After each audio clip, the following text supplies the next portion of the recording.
Assalamualaikum warahmatullahi wabarakatuh. Perkenalkan, nama saya Jordan Tua Situmpul, NIM 1805113622 dari kelas PKU 6B, dosen pengampu Rola Angga Lardika, SPD MPD AIFU. Di sini saya akan menjelaskan beberapa pemaparan tentang biomekanika untuk memenuhi tugas 2. Langsung saja kita ke materi.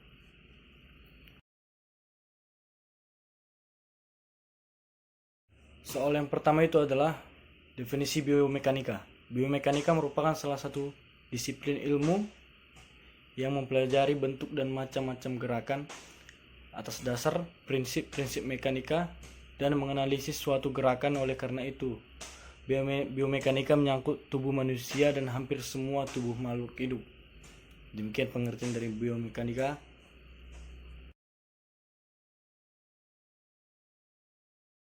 Oke, baik. Soal nomor 2 adalah apa itu fungsi biomekanika? Nah, langsung saja.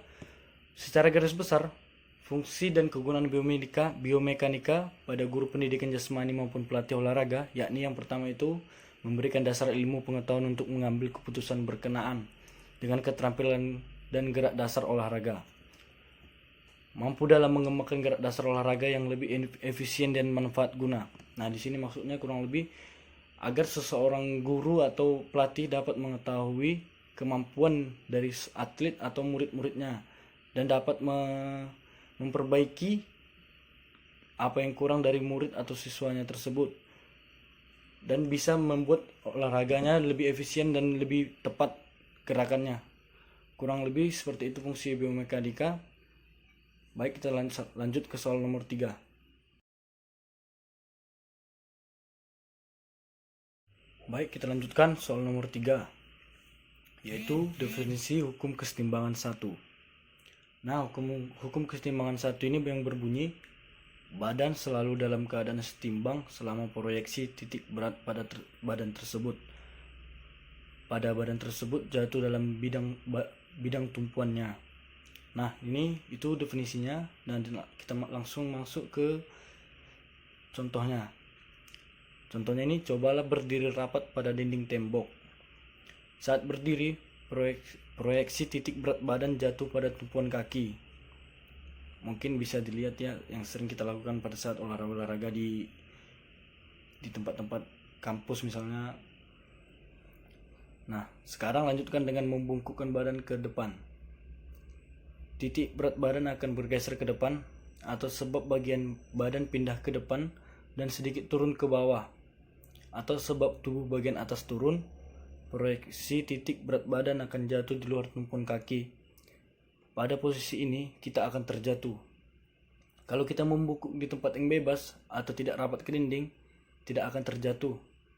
Sebab saat titik berat badan bergeser ke depan, pantat kita bergeser ke belakang. Pergeseran pantat ini menyebabkan proyeksi titik berat badan tetap berada dalam bidang tumpuan kaki.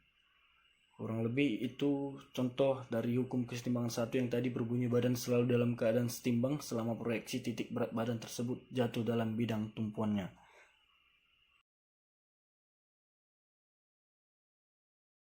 Nah, kita lanjut ke soal nomor 4, yaitu definisi hukum kesetimbangan 2 dan contohnya. Bunyi dari hukum kesetimbangan 2 adalah stabilitas berbanding lurus dengan luas bidang tumpuannya. Artinya makin luas bidang tumpuan, makin besar stabilitasnya. Sebaliknya, makin kecil bidang tumpuannya, makin kecil pula stabilitasnya. Nah, ini contohnya dari hukum kesetimbangan 2 adalah, cobalah berdiri dengan kedua kaki dibuka selebar 30 cm. Kurang lebih kaki dibuka 30 cm. Kemudian buka kaki lebih lebar lagi menjadi 60 cm. Ternyata makin lebar atau luas tumpuan kaki kita, makin stabil posisi kita. Ini boleh dicoba ya. Kalau kita berdiri, kita buka kaki selebar bahu, terus kita lanjutkan buka lagi sampai kurang lebih 1 meter, maka posisi kita akan lebih stabil lagi dibandingkan dengan posisi yang 30 cm tersebut atau yang selebar bahu.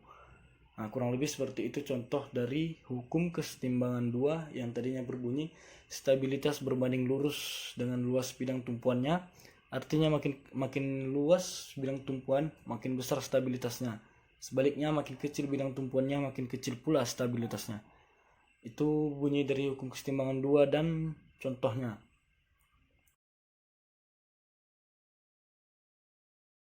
Baik, kita masuk ke soal nomor 5, yaitu definisi hukum kesetimbangan 3 dan contohnya. Langsung saja, bunyi dari hukum kesetimbangan 3 adalah stabilitas berbanding lurus dengan berat benda atau badan. Artinya semakin berat badan seseorang, semakin besar stabilitasnya. Sebaliknya, semakin ringan badan seseorang, semakin kecil stabilitasnya. Nah, contoh dari hukum kesetimbangan 3 ini adalah pada pertandingan tinju ada kelas-kelas berdasarkan kategori berat badannya. Berat badannya yang sesuai akan sesuai pula stabilitasnya, sehingga tidak akan terjadi kecelakaan yang fatal bila salah seorang kalah dalam pertandingan. Ini bisa kita lihat sendiri ya, kalau anak olahraga pasti tahu nih, tinju ini kan mempunyai kelas-kelas masing-masing. Ada kelas 46 kg, ada kelas 60 kg, ada kelas 70 kg, ada macam-macam, banyak kelas lah. Ini dibuat agar yang bertanding itu sesuai dengan lawannya.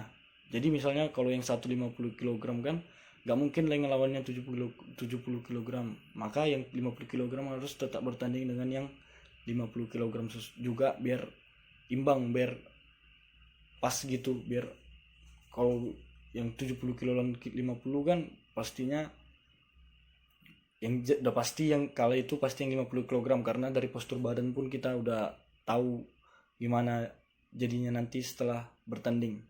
Kurang lebih seperti itu bunyi dari hukum kesetimbangan 3 yang tadinya berbunyi stabilitas berbanding lurus dengan berat benda atau badan. Artinya semakin berat badan seseorang, semakin besar stabilitasnya. Sebaliknya, semakin ringan badan seseorang, semakin kecil pula stabilitasnya.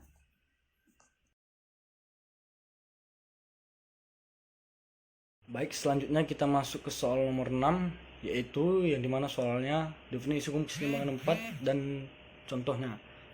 Langsung masuk saja kita ke definisi hukum kesetimbangan 4. Stabilitas berbanding lurus dengan jarak horizontal dari titik berat badan terhadap sisi bidang tumpuan ke arah benda atau badan bergerak. Yang dimana artinya makin besar jarak horizontal ke arah tertentu, makin besar stabilitasnya ke arah tersebut. Dan sebaliknya, makin kecil jarak horizontal, makin kecil pula stabilitasnya. Nah, dapat kita perhatikan orang-orang yang sedang melakukan tarik tambang, yang sering kita tengok-tengok di 17 Agustus, seperti itulah. Mereka membuat posisi sehingga bagian badan dan kepala condong ke belakang. Nah, bisa langsung dibayangkan ya, kalau tarik tambang kan badan dibuat ke belakang, kaki dibuat ke depan, agar orang yang depan bisa dapat tertarik dengan mudah. Sedangkan kaki yang satu dijulurkan jauh ke depan. Posisi yang demikian menyebabkan titik berat badannya jauh dari kaki tumpuan yang di depan. Dan sebaliknya, perhatikan orang yang saling mendorong. Badannya dicondongkan ke depan, sedangkan sebelah kakinya jauh berada di belakang. Posisi ini juga menyebabkan titik berat badannya jauh dari kaki tumpuan yang di belakang. Ini kalau kita misalkan mendorong benda atau sesuatu yang berat, badan kita pasti kita condongkan ke depan dan kaki kita condongkan ke belakang agar dapat terdorong dengan mudah. Dari contoh tersebut dapat dipahami bahwa agar stabilitas menjadi besar, seseorang berusaha agar jarak datar atau horizontalnya menjadi sebesar-besarnya. Orang yang saling tarik-menarik tidak akan mungkin jatuh ke depan, jadi jarak horizontal ke arah depan harus besar. Sedangkan orang yang saling mendorong tidak mungkin jatuh ke belakang, jadi jarak horizontal ke arah belakang harus lebih besar. Sebaliknya, orang yang akan lari harus dalam keadaan stabil. Contohnya pada permainan softball, pelari yang akan lari ke base berikutnya sebelum lari memindahkan berat badannya ke tumpuan kaki yang di depan. Ini berarti titik berat badannya didekatkan ke sisi tumpuan, jadi jarak horizontalnya diperkecil. Nah, itu bunyi dari hukum kesetimbangan 4 yang dimana tadi bunyinya stabilitas berbanding lurus dengan jarak horizontal dari titik berat badan terhadap sisi bidang tumpuan ke arah benda atau badan bergerak. Artinya makin besar jarak horizontal ke arah tertentu, makin besar stabilitasnya ke arah tersebut.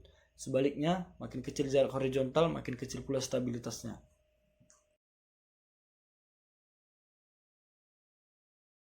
Baik, kita masuk soal nomor 7, yang dimana soal nomor 7 adalah definisi hukum kesetimbangan 5 dan contohnya. Langsung saja kita masuk ke definisi hukum kesetimbangan 5, yaitu yang berbunyi stabilitas berbanding terbalik dengan jarak vertikal dari titik berat badan terhadap bidang alasnya. Artinya makin besar jarak vertikalnya, makin kecil stabilitasnya. Sebaliknya, makin kecil jarak vertikalnya, makin besar stabilitasnya. Nah, contoh dari hukum kesetimbangan 5 ini adalah contoh pada desain bentuk mobil balap dan dibandingkan dengan mobil untuk kepentingan angkutan biasa. Mobil balap selalu dibuat serendah-rendahnya dengan kecepatan tinggi. Jika akan melakukan tikungan yang tajam, mobil akan tetap stabil dan tidak khawatir akan terbalik, atau dengan asumsi tetap berkendara secara benar. Nah, ini bisa kita lihat ya, bisa kita bedakan mobil balap dengan mobil truk. Dia didesain, kalau mobil balap dia kan bentuknya lebih ceper atau lebih kecil gitu. Jadi kalau dia mau makan tikungan juga dia tidak akan oleng. Lain seperti mobil-mobil truk yang biasa muatan sawit, muatan benda-benda pangan, dia pasti postur mobilnya agak tinggi, lebar. Jadi kalau dia makan tikungan gitu pasti dia oleng, terbalik. Itu maksud dari hukum kesetimbangan 5 ini. Perhatikan pula pertandingan gulat. Lawan yang akan dibalik selalu berusaha agar badannya rapat ke matras, sehingga jarak vertikalnya menjadi sekecil-kecilnya. Jarak vertikal yang kecil berarti stabilitasnya besar. Nah, itu contoh dari hukum kesetimbangan 5 tadi, yang dimana hukum kesetimbangan 5 tadi berbunyi stabilitas berbanding terbalik dengan jarak vertikal dari titik berat badan terhadap bidang alasnya. Artinya makin besar jarak vertikalnya, makin kecil pula stabilitasnya. Dan sebaliknya, makin kecil jarak vertikalnya, makin besar stabilitasnya. Nah, dari hukum kesetimbangan 1 sampai 5 tadi, di sini ada prinsip kesetimbangan tumpuan kaki, yang dimana yang berbunyi setiap sikap atau gerakan kerja kaki atau footwork yang dilakukan oleh seorang atlet bergantung dari tumpuan kakinya. Tumpuan kaki ini menentukan luasnya bidang tumpuan, dan luas bidang tumpuan ini akan menentukan kesetimbangan seseorang. Yang dimaksud dengan luas bidang tumpuan pada kaki adalah besarnya permukaan yang paling luas dari setiap titik tumpuannya. Kurang lebih mohon maaf, saya undur diri. Terima kasih.